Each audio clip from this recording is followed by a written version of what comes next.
So tonight, it's an age-old debate, homeschool or public school. When it comes to deciding the best way to educate your child, it's a tough choice for any parent. Tonight, one Midland's mother has decided to do both and says it wasn't just her decision to make.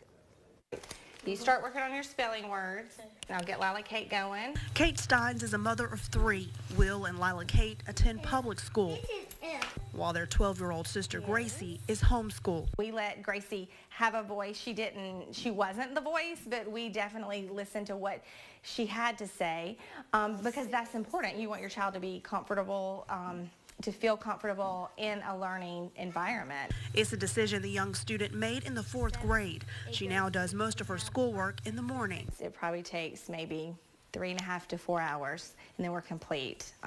There's no homework or anything like that. And I thought that every day you learn something new, and it was harder for me to learn because you only got a day of learning. But in this Classical Conversations, you get from Tuesday to Monday to learn it.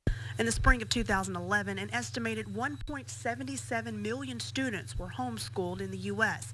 This represents an increase from the estimated 1.5 million who were being homeschooled in the spring of 2007. There's different homeschool programs, and the one that we chose is a more Christian-based one, and that's sort of what we were looking for. In a 2012 National Household Education Survey, 64% of parents chose to homeschool their children because of a desire to provide religious instruction.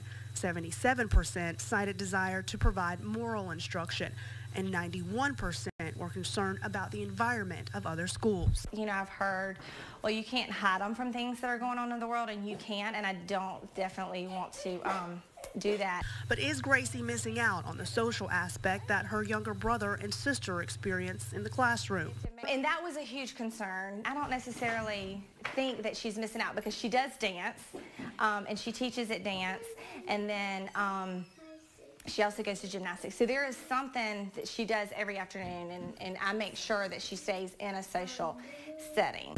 And how does her academic performance measure up to other students? History, geography, Latin, English, math, science. Gracie has learned a lot very quickly in a very short amount of time, and she's really retaining it. You know, if there is a struggle that they might be having, you know, the parents or the moms on Tuesday, we might, you know, help that child. It might be a different person that helps that child instead of that mom.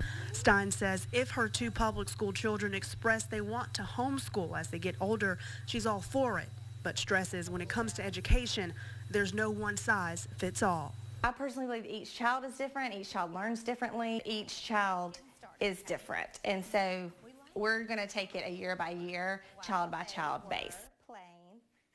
Well, parents or guardians in South Carolina may choose to homeschool their children instead of enrolling them in public, private, or parochial school. South Carolina statutes provide parents or guardians with 3 different options. We have a direct link to them if you'd like to learn more. Just click on this story on our website at wach.com.